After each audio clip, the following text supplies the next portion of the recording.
ডিভোর্সের পরে আমরা কি ভালো বন্ধু হয়ে থাকতে পারি? কাজী অফিসে দাঁড়িয়ে আমার স্বামী যখন আমাকে এই কথাটি বলল, তখন ভীষণ রাগ, অভিমান আর দুঃখে নিজেকে সামলাতে না পেরে স্বামীর গালে ঠাস করে একটা থাপ্পড় দিলাম। এবং ওখানে আর ১ মিনিটও না দাঁড়িয়ে মেয়েটাকে সঙ্গে নিয়ে বাপের বাড়িতে চলে আসি। বাপের বাড়িতে এসেছি ১৫ দিনের মতো হবে। এই ১৫ দিনে ওই মানুষটার সাথে একটা বারের জন্য ফোনে কথা বলিনি। যাই হোক, এর ঠিক ২ দিন পর আমার শ্বশুরবাড়ির এলাকার এক বৃদ্ধ লোক আমাদের বাড়িতে আসলেন এবং সে আমাদেরকে জানালেন যে আমার স্বামী নাকি মারা গেছে। ওই মানুষটার সাথে আমার ডিভোর্স হয়েছে ঠিকই, কিন্তু তাকে আমি এখনো ভালোবাসি।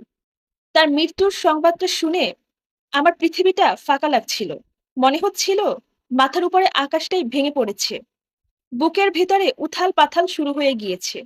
ওই মানুষটার সাথে আমি ২৫ দিন আগেও সুখে সংসার করেছি। ওই মানুষটার সাথে এখন আমার সম্পর্ক নেই ঠিকই। কিন্তু তার মানে সে পৃথিবী ছেড়ে চলে যাবে?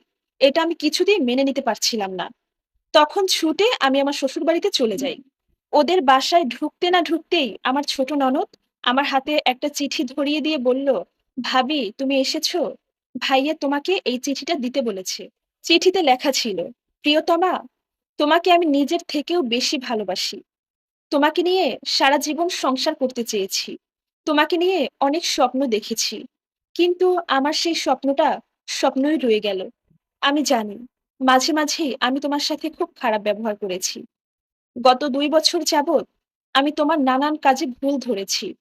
মাঝে, মাঝে আমাদের বাড়ি থেকে চলে যেতে বলেছি। কখনো, কখনো আমি তোমার গায়ে হাত তুলেছি। তুমি তো জানো আমি কতটা অসুস্থ ছিলাম। তোমাকে সঙ্গে নিয়েই তো কত ডাক্তার দেখালাম।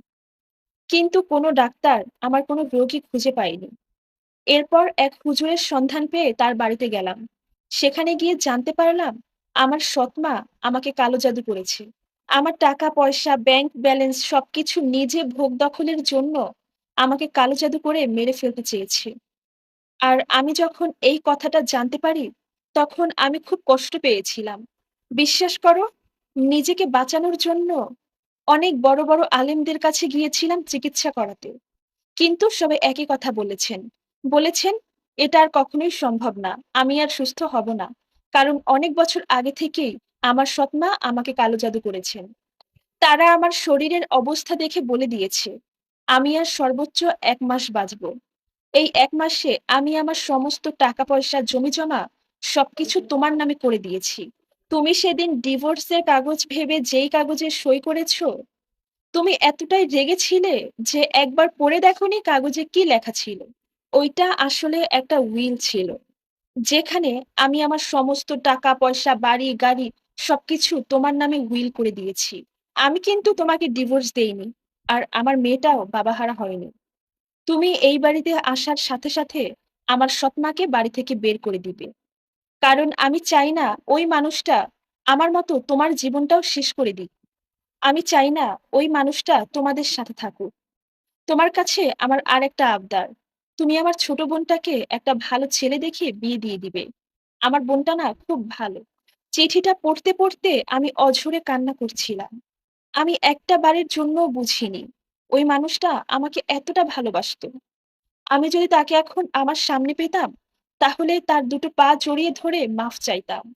আমি আমার জীবনে আর কোনো পুরুষকে আমার স্বামীর জায়গা দিতে পারব না।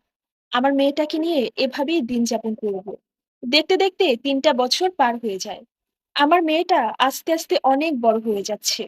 আপনারা সবাই আমাদের জন্য দোয়া করবেন। আর এই সম্পূর্ণ স্টোরিটা একটা আপুর জীবন থেকে নেয়া, যার সাথে আমার বাস্তব জীবনের কোনো মিল নেই। ধন্যবাদ।